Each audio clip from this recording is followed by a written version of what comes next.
How about if I just start at the beginning? you could be honest. Because you know what? They have the sweat equity that went into that memory that they're making with their friends and family. And that's what's important with us. And that's what the I Am Real World's about. Well, that's a great question. You know, one of the best things about a spring food plot is you get a second chance if it fails.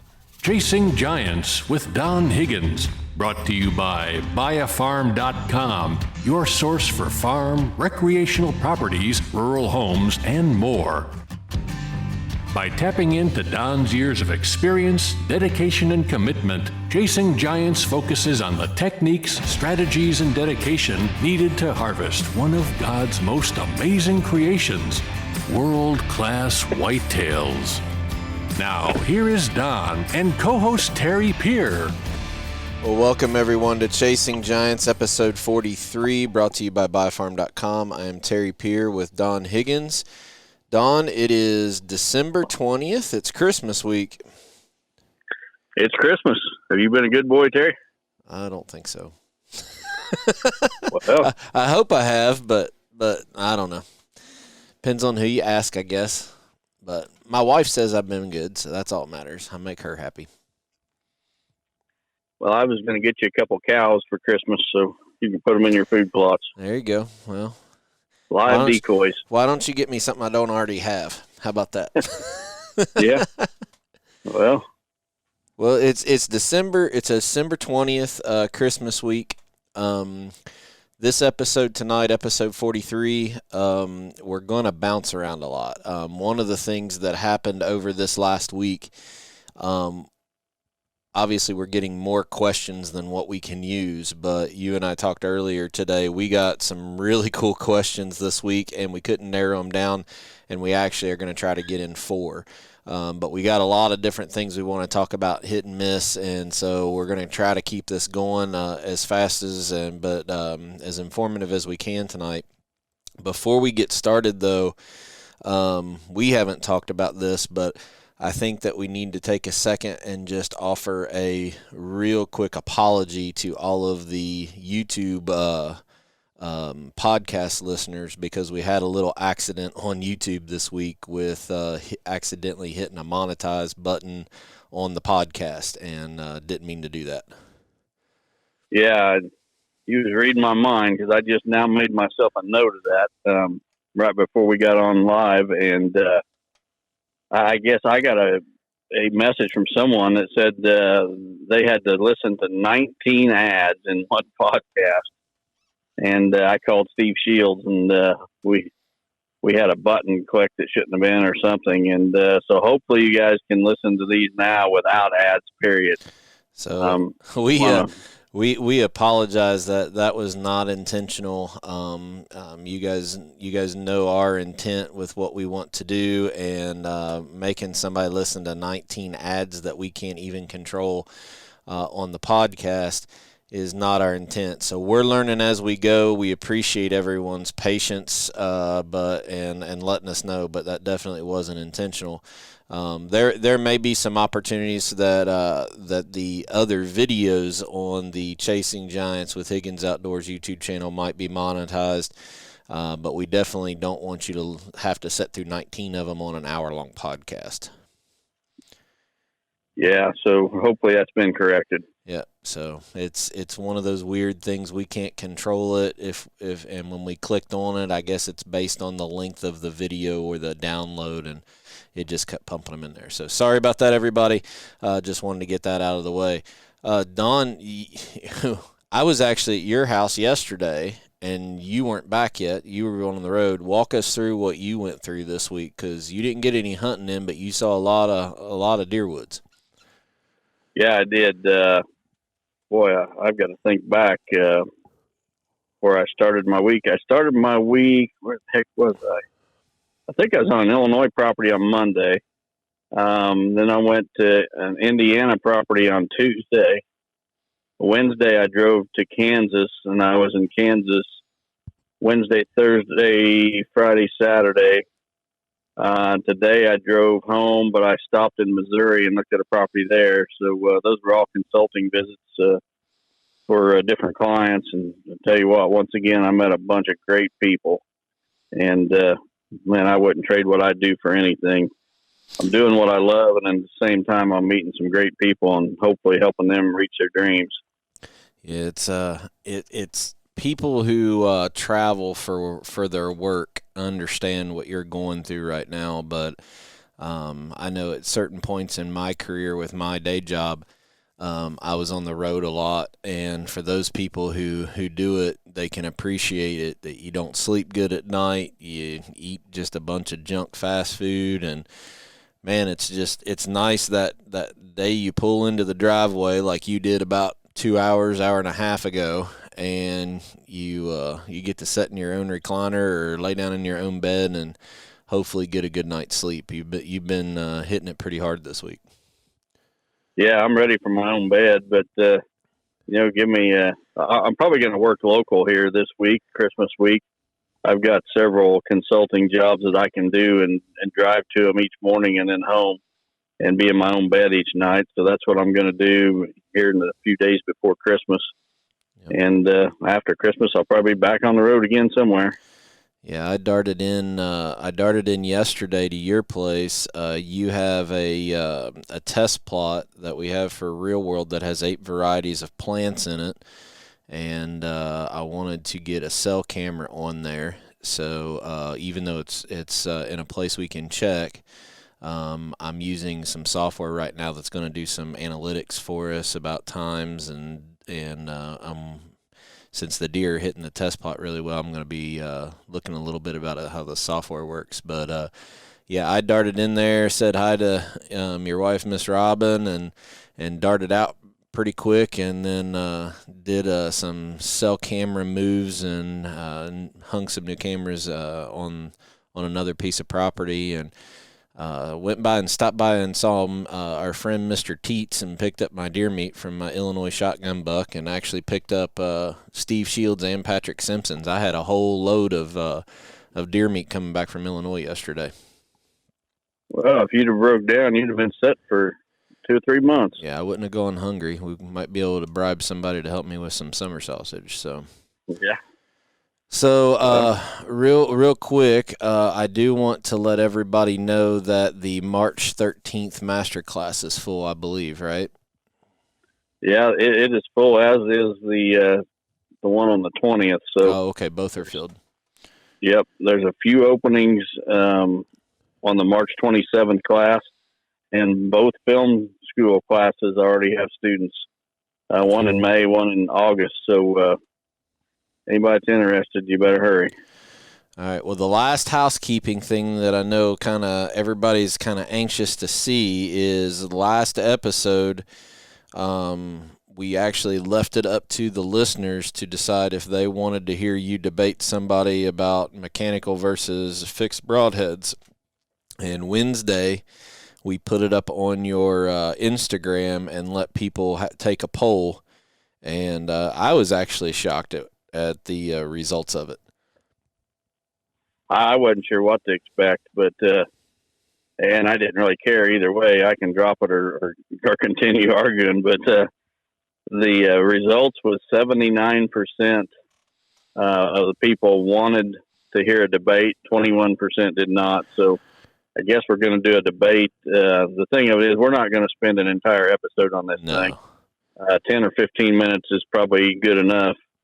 And then we'll move on to other things. So I don't want anybody to think that we're going to use up a whole episode. And for those who aren't interested, it'll be just a short segment on one episode. Yeah, and I think what we're going to do, we also want to be respectful for the 21% that said no and move on.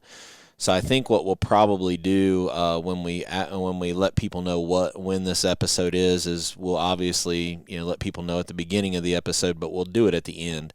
And if our listeners that don't want any part of it want to just hang up or turn the podcast off at a certain mile mark, then they can do that. The people that are interested can stay on for the debate. But we also are going to be very selective of who the debate is because we want it to be informative. We're going to be respectful in how it's done and talk facts without a bunch of emotion, but walk through different scenarios.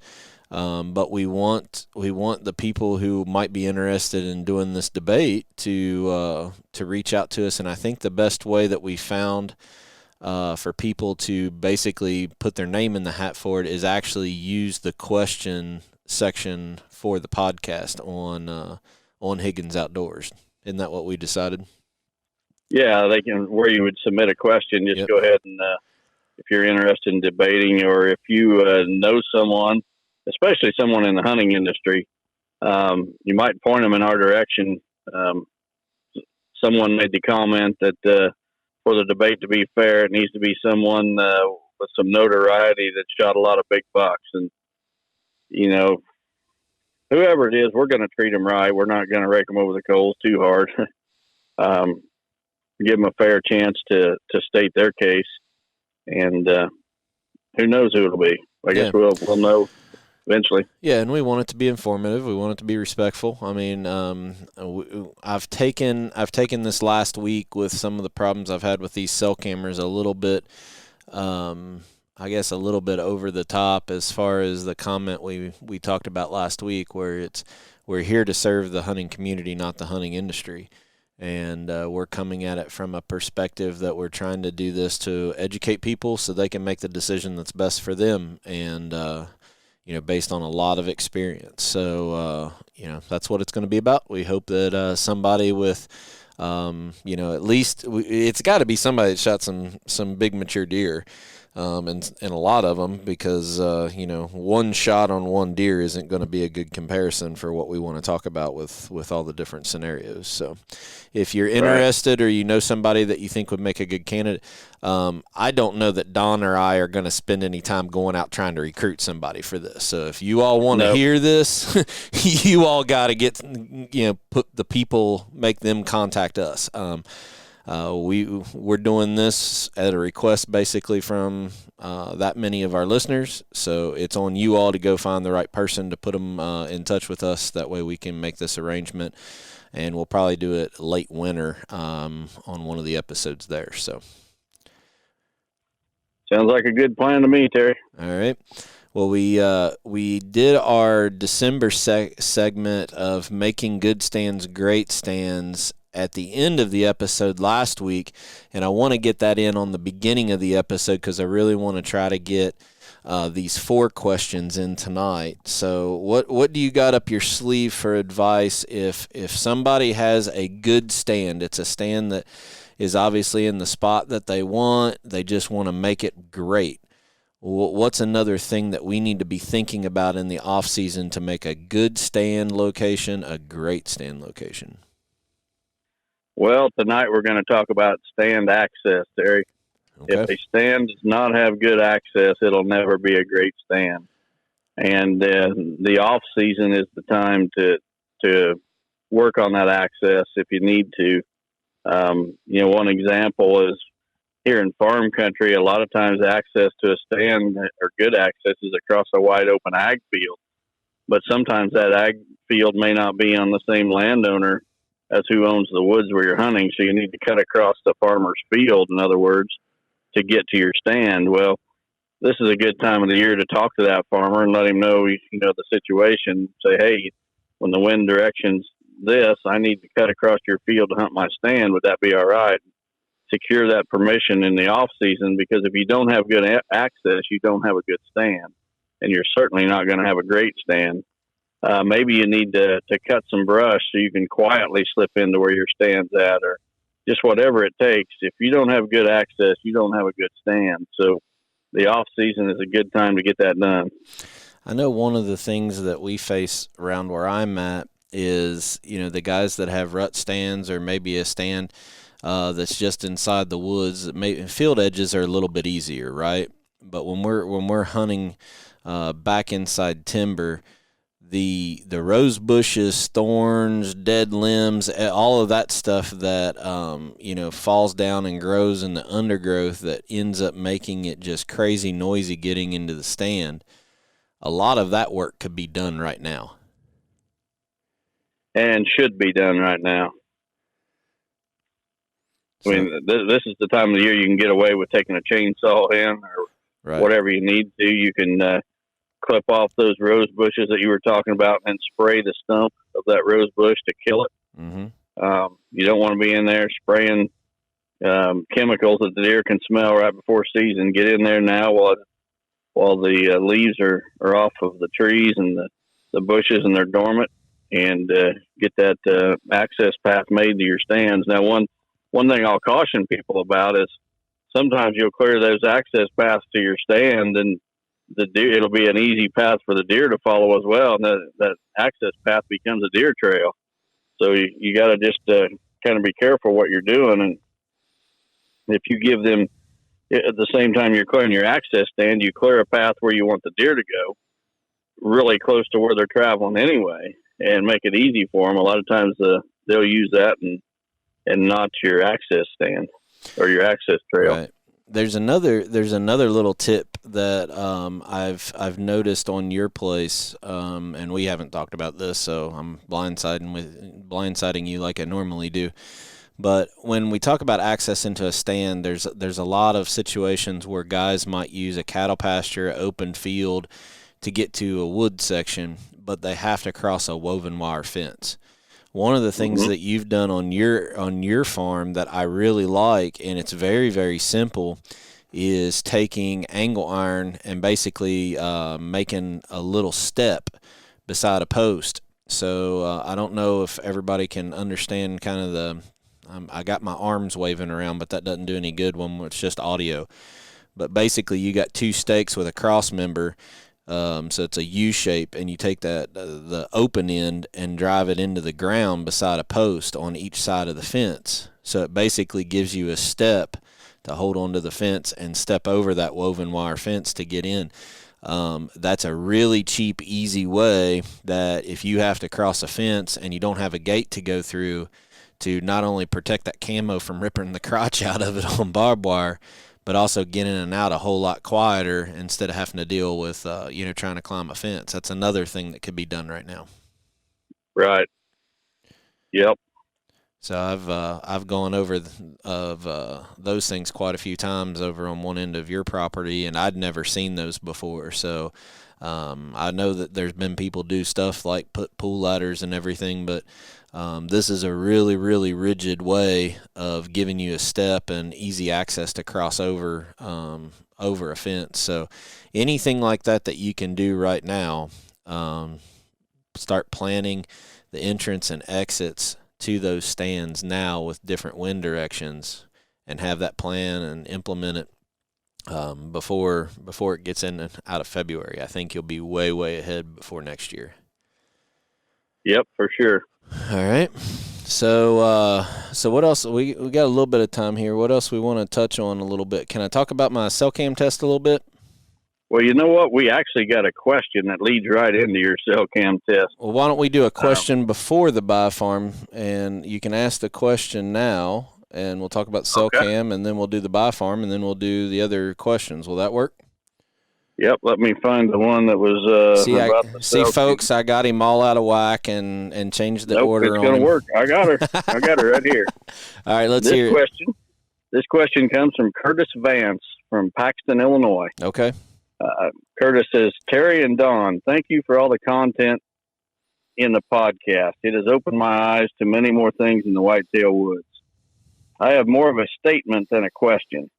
I recently received a generous prepaid Visa card from a great company that we work with at my business.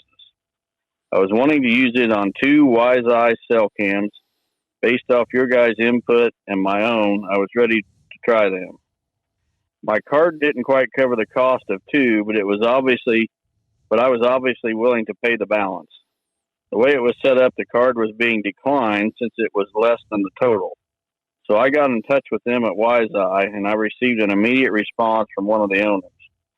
He tried giving me a promo code to make it work, but that still didn't work. So he called me direct on the middle of the weekend to get my order, which was over the top. But to make it better, he just charged me for the balance of the card and no more, even though I offered. I just wanted to let you know, and any of the other listeners that may have questions, this owner went well above what he needed to, and I was very appreciative of that. Thank you for all you guys do happy holidays and God bless Curtis. And it's really not a question, Terry, but it really opens the door for a good discussion on, the type of companies that we try to partner with. And it starts with good people, but the good people also got to have good products. Right. And sometimes you can find one, but not the other. And I don't have any experience whatsoever with Wise Eye, so I'm going to turn that over to you and let you run with it. Well, I'm not sure I'm not sure which of the owners you talk to, but it surprises me, but doesn't surprise me. I don't want our listeners to think that now they can call and get the same deal, but it doesn't surprise me. I've gotten to talk with those guys quite a bit since we started doing the cell camera test, as I have with every cell cam. Now let me make sure all the listeners understand this. I purchased 6 cell cameras with my own money, just to make sure there was no basically a bias or anything. And I've communicated with each of the companies, whether it's been problems, but I can tell you the folks at Wise Eye, they're a newer company, getting going. The family works together to get it all done. Great Christian guys and girls. Sorry, Megan, but great Christian family, and that's kind of we found out indirectly that we kind of share a different passion. Is Harold and Megan both coach fast pitch softball, so they both work with youth, young ladies playing fast pitch. So that's what I do up here. So that was kind of a connection that we started talking about that more than even hunting. But you're absolutely right. We're not affiliated with Wise Eye. I've gotten to know these people. They're great people. I think their camera probably has more upside and has a chance to basically take the industry by storm on that cell cam market. But they're still new. They're still adding new things to the software, the app, getting settings and stuff. But let me tell you, folks, I'm being very, very picky about different things. The level that they're at is completely so far ahead of the commodity cheaper cameras that it's not even close. But they're still working hard. But again, it's all about the people behind it. And I made a post the other night because I had to drive all the way to Illinois. I ended up stopping at Don's, like I said, and I picked up my deer meat. But the real reason I went to Illinois was to deal with a faulty cell camera. And customer services solution was pull the camera and update firmware and call us back if you still have a problem.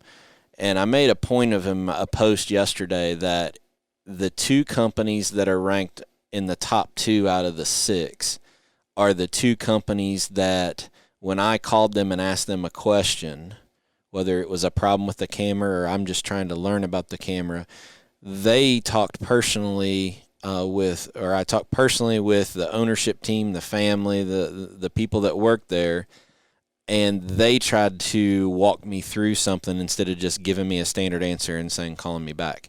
It's no wonder that the people that are trying to work through those issues with you have the best cameras that I'm testing, and I'm convinced of that. I think that they're able to listen to customers a little bit more. The companies that are inside of the bigger companies, there's nothing wrong with being a big company. I work for a big company, but they just don't show the level of customer support that Wise Eye and Exodus have.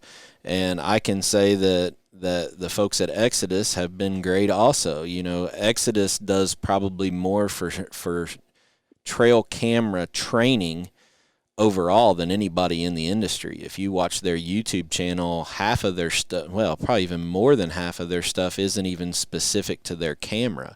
It's just trying to teach people more and more about the product and how to use it and get it better.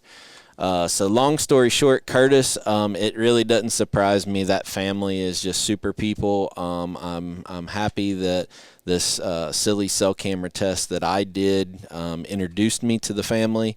I think that Wise Eye camera has a lot of potential, and we're going to see how it acts here in the cold weather and the side-by-side comparison when I pull all these cameras back. But Don, I didn't tell you this, but you actually now have a WiseEye on your farm. That's the camera that I put on that test plot. So Okay. So you'll be able you'll be able to see some pictures of it. Good deal. I think in the camera market, there is a real opportunity for a company to just take over a big share of the market. And the reason I say that is there's a brand of camera that, in my opinion, is head and shoulders above anything else I've used. However, what you've been alluding to, Terry, as far as customer service and things, their customer service is pretty good too, but they just they do some things that just kind of rub me the wrong way. And before next season, I'm going to have to make a decision. Am I going to go with a company that's backed by great people, and maybe sacrifice a little on the quality of the camera, or am I going to go with a company that's ran by fantastic people? Or maybe I said that backwards, but I'm going to have to choose where I'm going to sacrifice either the quality of the camera or the quality of the people. Yeah. And that's a tough call for me because the camera is what I use to be successful. But at the same time, I like supporting good people. Right. And I think there's an opportunity there, and maybe it's WiseEye or Exodus, either one. I know the guys at Exodus. I've never talked to the people at WiseEye, but from what you're telling me, Terry, they're both run by great people. If they could just take their cameras up to be the best in the industry with the customer service and the way they run their business, I think they've got an opportunity to really take a huge share of the trail camera market. There's two things that I have learned through this cell camera test. The first one is, especially if you're going to buy a commodity trail or cell camera, it's fun to play with. I get it. You don't want to drop a bunch of money on it. That's fine. Spend your money the way you want. But the thing about a cell camera, especially the cheap ones, and I'm not even so sure this doesn't apply to all cell cameras, is do not rely on that cell camera to be the only intel that you're getting to either pattern for next year or make decisions for this year. The cameras are so cheap that I know that they're missing a ton of pictures, Don. The pictures they're not missing, they're not transferring to you. I talked to my taxidermist last night on the way back from Illinois. He was telling me that he has to have surgery, so he was trying to make plans and try to get a target buck, and he had a spy point camera actually on feed of all things and wasn't getting any pictures. And he's like, oh my goodness, so he ended up making a decision, luckily got a target buck, and he happened to have a different brand cell camera on another farm. Well, when he tagged that buck, he shifted it to this farm and put it like 30 yards from where the spy point was. Well, all the bucks that he thought he had lost, they were there. That camera just wasn't sending him pictures. So my message to everyone right now, this is the number one takeaway. If you're going to use a cell camera, don't let that be your only area of intel. Don't think just because I have a cell camera, and especially a cheap one, don't only rely on that and make decisions based off of that. There's too much things that can go wrong, not only with the camera, but with cell service, with signal. I'm just learning really quick. They're not reliable enough to be your only source of intel on that, but they're great tools. I kind of enjoy getting up every morning and going through the pictures. It's kind of addicting. It's a little expensive, but it's a big deal because you're going to end up making a decision that doesn't have accurate information. The second thing is I got a real it's kind of like an eye-opening experience. A couple of these cameras are so bad, I cannot believe that there's people that either are trying to get in this industry or are in this industry that actually look at other people, make posts and tags, and actually recommend that people spend their money on this stuff. I don't know how people look someone else in the eye and say, yeah, go spend $150 on that. Well, Terry, you've been doing the cell camera test. I was just testing the regular trail cameras. And, when we was talking about that last summer, I was getting all the messages like you are now about those cameras, and people were saying, you need to try this one, you need to try that one, and blah, blah, blah, and on and on. And I thought I had settled on one that was better than the rest. And I'm telling you, I bought a dozen of them, and 4 of them, that was last summer, and 4 of them got sent back for warranty work within the first 3 months. Just junk. And I don't know if some people don't know the difference between a good camera and a piece of junk, kind of like broadheads, but I had to throw that in there. But you're right. I see people promoting junk products and tagging them and everything. It's like they're trying so hard to get into the hunting industry that they're willing to compromise their integrity. And like we talk about, we're here for the hunting community, not the hunting industry. If we see something that's a piece of junk, that company has no chance whatsoever of buying a sponsorship on this podcast. We're not going to be sponsored by junk companies. And, because it's not something that we would use. We're not going to use a junk product if we can find a good one. So, I would rather pay full price for a good product and we will be this way. I'd rather pay full price for a good product than take something for free that's junk. Yep. And that doesn't mean that everything is junk. That's not number one. No, not at all. And let's face it, folks. These are electronic components.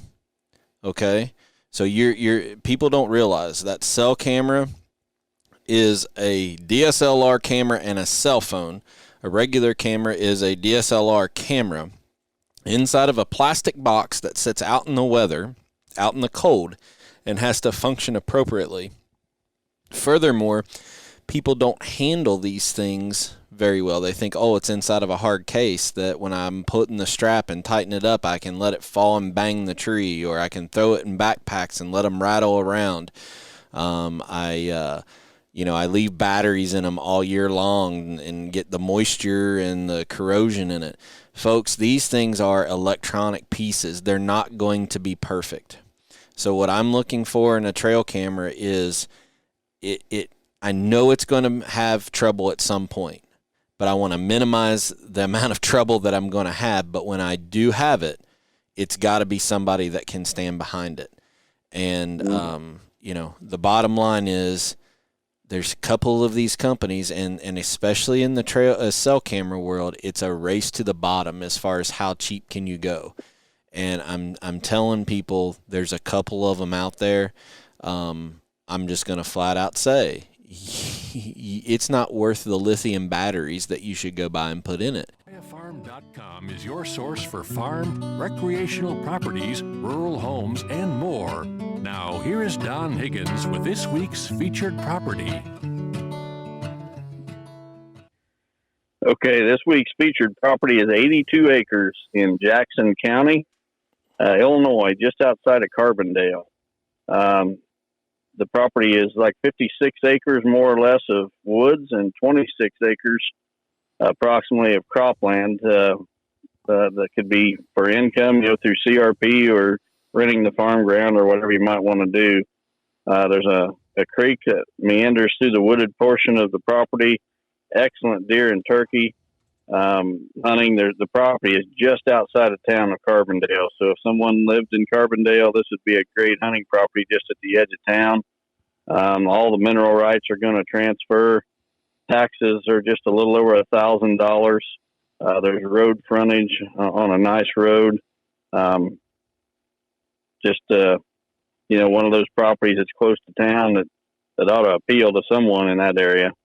If you're interested, it's on the BuyAFarm.com website. Just look for the 82 acres in Jackson County, or you can call Agent Wayne Keller. Wayne's phone number is 618-407-1679. And I'm sure Wayne would be happy to show you the property and give you any other details, answer any questions you might have. 82 acres with 56 acres of woods. That sounds promising.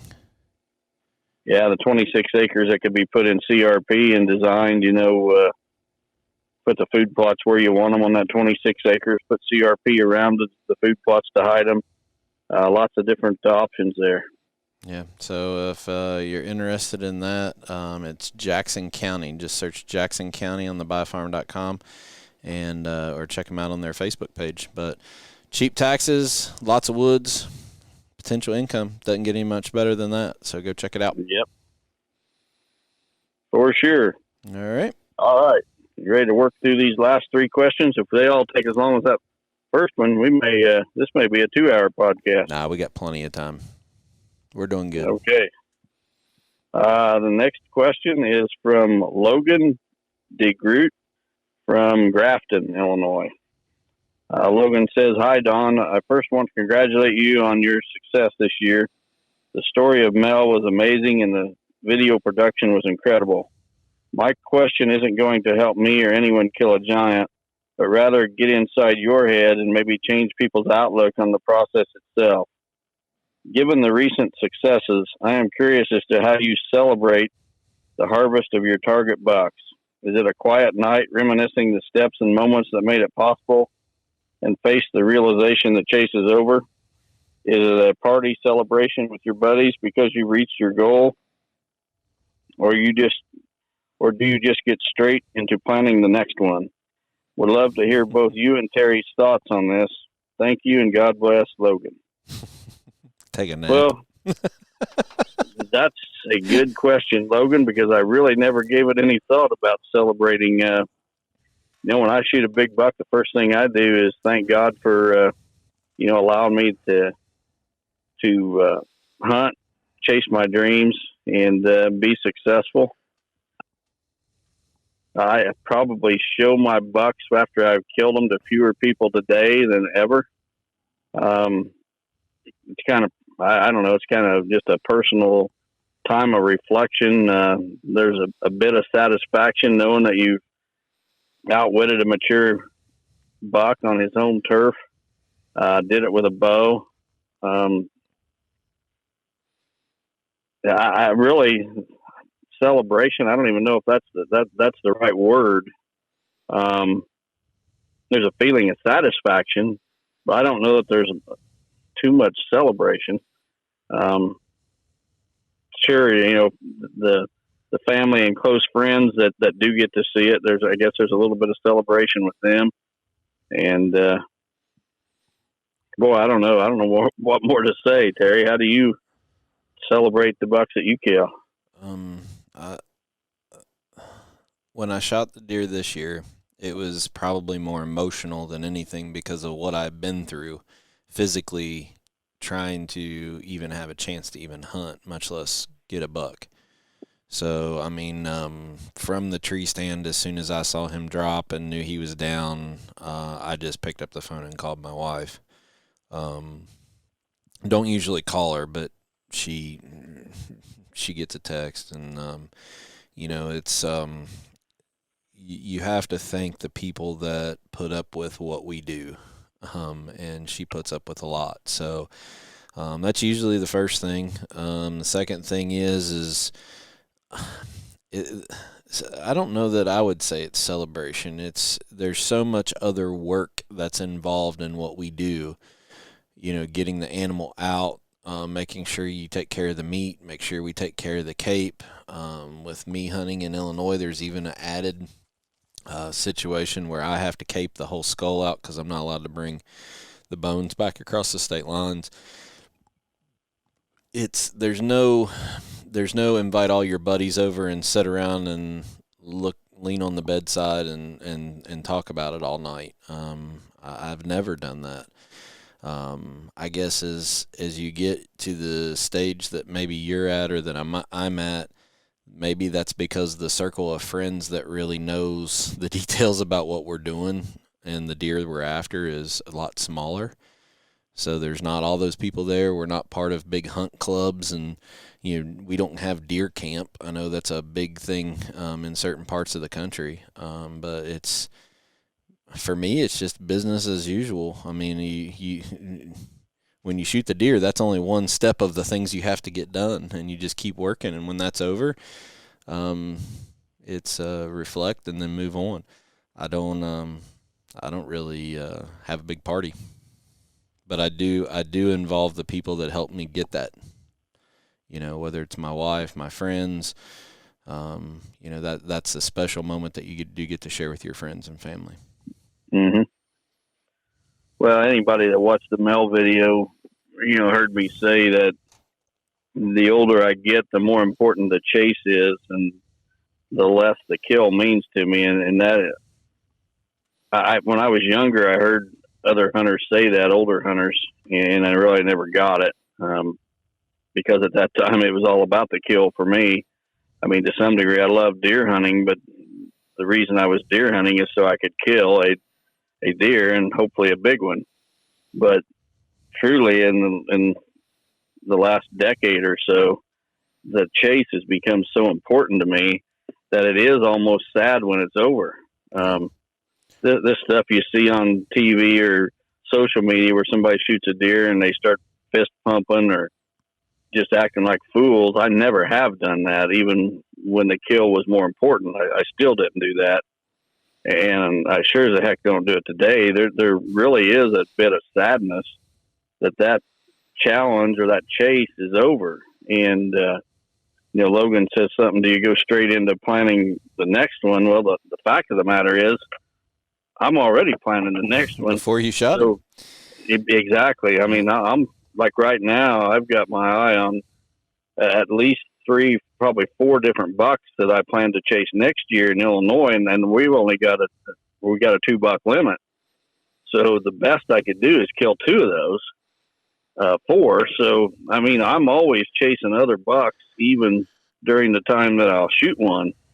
So it just never ends. But the chase phase for me, I mean, one of the most exciting times of the year for me is summer, when them bucks, like July, when those bucks have growed out enough of their new rack that you get an idea of how big they're going to be. I mean, July rolls around and I can't hardly sleep. I'm getting them trail cameras out and I'm driving country roads in the evening, or I'm sitting on the edge of a bean field in the evening. And I just can't wait to see what the bucks I've been following, what they look like that year. And also trying to find new bucks. So, that really, to me, is as exciting as when you put that arrow in one. And I hope nobody takes that the wrong way. I'm still hunting to kill big deer, but I guess the part of the hunt that means more to me today is the chase. Means a whole lot more to me than the kill. I'm not accusing Logan of this. I'm not. I don't know Logan, but I know that probably some of the people that don't know you or haven't followed you or watched any of your stuff until the Mel video, they might, like, what kind? He took a nap after he shot Mel and waited for the grandkids to get there. Granted, some of that was induced because of your recovery period from having COVID. You were wore out, but the fact that, for those that don't know Don, and I think I know you pretty well after all these years now, the fact that you wanted your grandkids there doesn't surprise me one bit. If people go back and watch the Smokey video, you sat at the house after you saw Smokey do a nosedive into the switchgrass waiting for your dad to be there. Mm-hmm. And what I appreciate about you more than probably anything is besides your work ethic and being able to truly manage these properties and figure out how to kill these deer, is you've already not only planned the buck that you want to shoot, but in some cases, like the Smokey or the Mel video, you already had kind of in the back of your head what was important and how you wanted to share that with the people that are important to you. And, that means just as much, because you wanted those boys to experience that with you. You wanted your dad to be there with you when you shot Smokey. And having that part of the story is more important to you than, celebrating everybody sitting around hooting and hollering. I think that makes it a whole lot more special. Well, my family and my closest friends are proud of me and what I've accomplished in the hunting world. And I just appreciate their support so much that I try to include them in on it as much as possible. But at the same time, it's those memories. You talked about in the opening of Chasing Giants podcast that the music's playing and Terry's talking. He said it's those memories we share with family and friends. And that's exactly right, because, one day when it came to sharing or recovering Smokey, one day my dad's not going to be here. And that memory of him going with me to drag that big old buck out will always be with me. And one day I won't be here, and my grandkids can remember going and dragging out Mel. And, and at the end, when we're all laying there on our deathbed, all we're going to be left with is memories. And I'm just trying to help make some good memories, not only for myself, but for those people that mean the most to me. So, good question, Logan. I'd never really thought about it until you asked it that way, so appreciate the question. Yeah, absolutely. Thank you, Logan. We'll move on to the next one. The next one comes from Jason Berner from Shearerville, Indiana. Jason says, "Hey, Don and Terry, thanks for the great podcast and all of the knowledge you have been able to share to make us better deer hunters. My question relates specifically to evening wind direction. I know you mentioned at one point Mel was only leaving his bed with the wind directly in his face, so you just kind of had to sit on the sidelines. Is this the most common way for mature bucks to always exit with the wind in their face, or is it more unique to individual bucks or how they prefer to exit their bed? Or is it also possible they get out of their bed and move within the cover to the food with any wind, but don't enter the food source unless they're able to get downwind first? Is it mostly about understanding where the buck is likely to enter the food source with different winds and then find the right tree to be downwind of that specific scenario?" Well, Jason, it varies. It varies by the individual buck, as you've mentioned, but mainly what it varies by is the pressure that buck has experienced. And from the Mel video that he was exiting that cover with the wind in his nose every evening. And I had to sit back and watch 3 of the first 4 evenings of the season. I watched him exit that cover, and each time he did, the wind was straight into his nose. And I was sitting back considering, do I go try to make a move? And I think most deer hunters, if they seen that buck do that 3 out of 4 evenings, they would have been trying to get their butts over there in a tree somewhere. And they'd have been trying to take a chance on the wind, or they'd have been trying to get totally scent free through whatever methods. But I talk about discipline a lot. And what I've learned over the years is you got to know when to make your move and when to sit back and watch. And I knew that if I would have slipped in there, I would have had one chance to get it done. And if I would have screwed up and he would have caught me, that buck would have never done that again, at least this season. He very, very possibly could have moved clear off of the property, and I'd have totally lost all chances to kill that deer. As much as he wasn't on your property, that was very likely. Yeah, for sure. So the more pressure, hunting pressure, human pressure that a buck feels, the less he is going to give up the wind. Now, that buck was doing everything right with no pressure. Just imagine what he would have done if he would have been pressured. He would have never stood up until it was pitch black. And once a buck's pressured, he becomes a whole lot harder to kill. So you got to pick and choose when to get aggressive and when to be more passive and just kind of sit back on the sidelines and observe.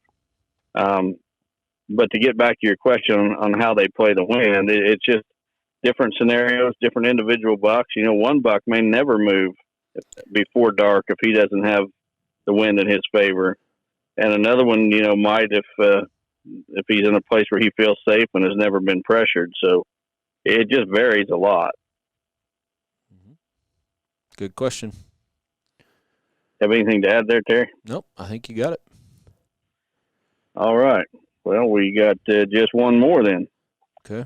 The last one comes from Robbie Kohler. Robbie's from Williamstown, Kentucky. And right down the road from you, Terry. Yep, that's my neighborhood. I had the pleasure of meeting Robbie. He came up with Brandon Epperson the other day. Brandon was picking some stuff up at my house, and Robbie rode along, and I appreciate that. So he says, Don, it was a pleasure meeting you, and I want to say thank you again for the books. I cannot wait to read them. I was wondering your take on red clover versus white clover. Which do deer prefer? And I was going to save this one until food plot season, but frost seeding is really not that far away if you think about it. We're only a couple months away from people frost seeding, and I wanted to get this out there before people bought their clover seed.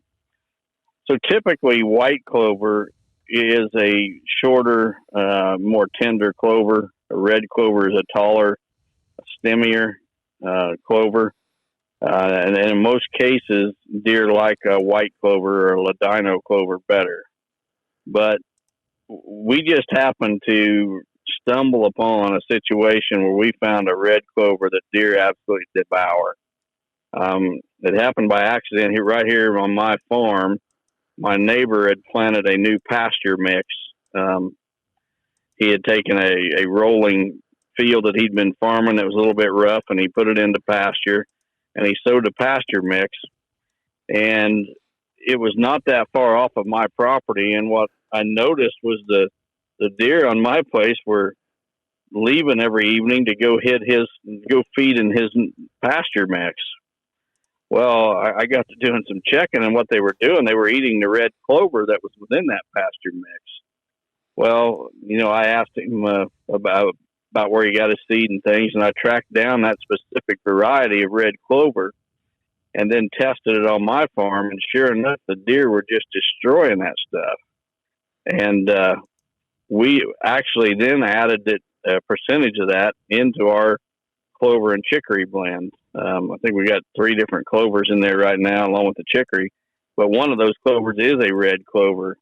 And typically they prefer the white clover, but in this case, that red clover is just, I would put it up against any white clover out there. And deer are going to prefer it. I've got some of this red clover growing in my cattle pasture. I got about 7-8 acre pasture on my farm, and I just put some calves on it in the spring and let them eat it through the summer, and then late fall, whatever, I get those cattle off of there. So when things first green up in the spring, there's no cattle on that pasture, and I open up the gates and everything. And when that field starts to green up in early spring, the deer are just flocked in there to it like crazy. There'll be a herd of them out there every evening in that pasture, and what they're eating is that clover as it first greens up. So don't let anybody tell you that the deer don't like red clover, because there's certain varieties that they do.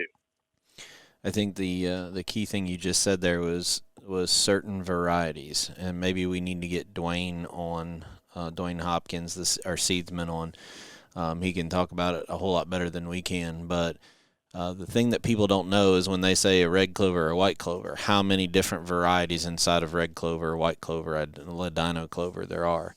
So, a lot of the work that Real World did as the foundation of the company was trying to figure out which of those exact varieties are attractable to deer at certain times of the year. And then the blend is put together based on that scientific data, not just going and saying what leftover ag seed is available and what can we get that's inside of the white clover family.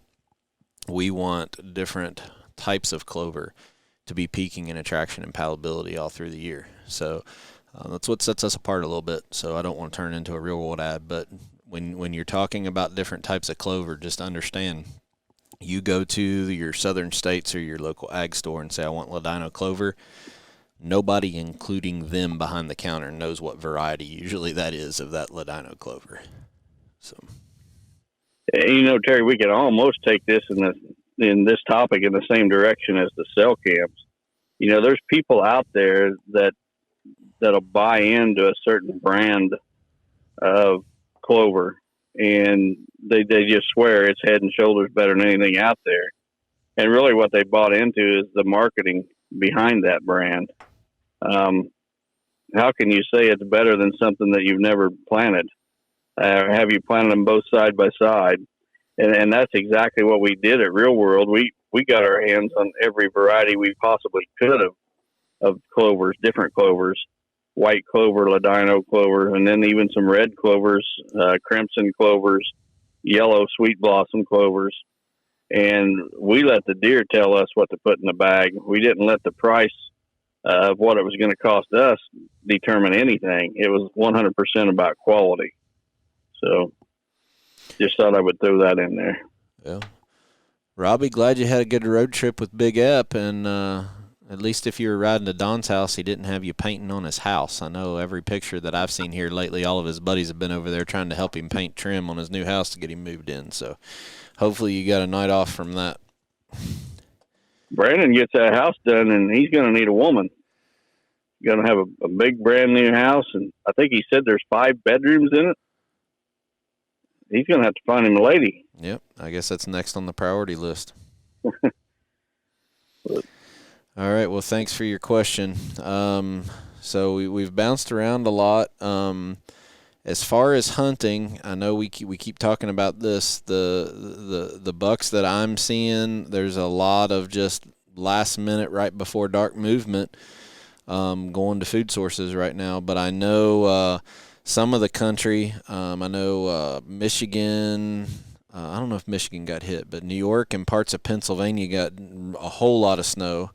I think there's some snow scheduled for mid this week in certain parts of the country. Dwayne Hopkins called me this week, and he said that he had talked to a couple guys, and I don't want to take too much time to talk about this, but I think it's important.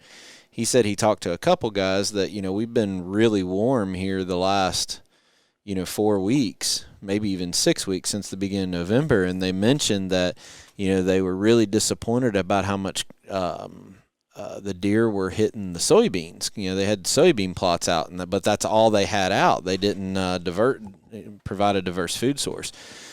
And with that warm weather, there was 2 things that came into play. Number 1, warm weather, they're going to go to green. Number 2, people who planted fall food plots, we went how many weeks without having rain? We didn't get rain in most parts of the Midwest for 5-6 weeks, something like that, almost September, right? Right. So a lot of that germination that happened was really late, and we had warm weather. So that young, tender growth of your normal food plot seed that should have germed in early September was germing in October and maybe even November, provided the craziest, highest palatability and attraction that some of those deer weren't going to the dry soybeans.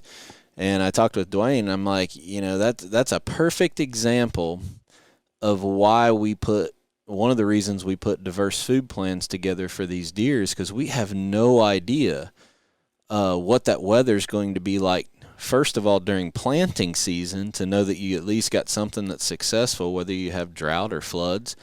But also that weather at the end of the year, I cannot believe we're all at the end of December and how much warm weather we've had in December. And if you're relying only on dry grain and there's red clover or another type of clover on the next ridge, or oats or cereal grains, those deer aren't eating those beans as much. So diversity is very, very key, and had a really good conversation with Dwayne about that this week.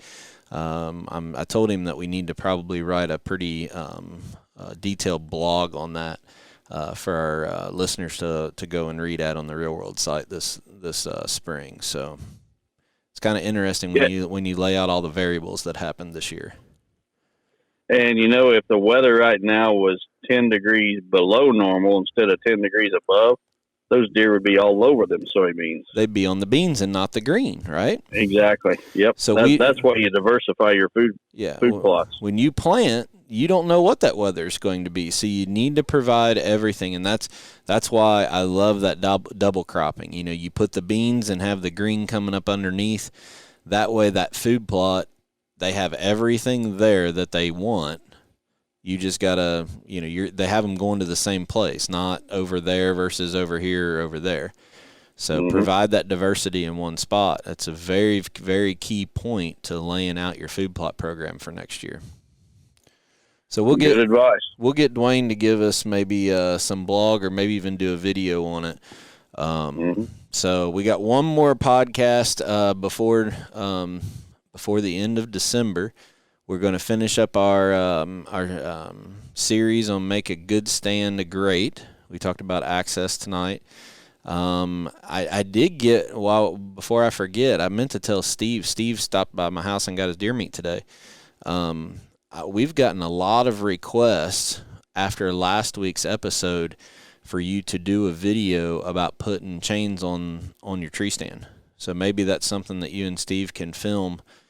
People are very interested in learning how you're putting those chains instead of the straps on your tree stands to get them in the woods here in the next couple months. So it's a piece of feedback that we got in this week. So it might be a good little tutorial video for you guys to do. Sounds like a plan. All right. Well, with that, I don't have anything else tonight. Do you? I think that wraps it up for this week. I want to, before we sign off, I really want to tell everybody I hope they have a Merry Christmas and hope they have a great time with their families. And we had a really, really good, I know I got off on a little bit of rant with that cell camera thing, but we had a really good Sunday school lesson today. Where they were talking about, when you're fasting, don't make a public scene of it. When you're praying, don't make a public scene about it. And I think the takeaway for me today in Sunday school was whatever we're doing when we make it about ourselves, we're never going to truly get everything we can out of the situation. But when you are trying to do things to help others and make others more successful, you're going to be blessed beyond what you can ever imagine. And we've talked about that before. So think about that over the Christmas holiday. And I hope you guys have a Merry, Merry Christmas. Yeah, for sure. So we want to thank our sponsors, buyafarm.com, 360 Hunting Blinds, Lone Wolf Tree Stands, Matthews Archery, Quiet Cat, Vortex Optics, and Real World Wildlife Products. Merry Christmas, everyone.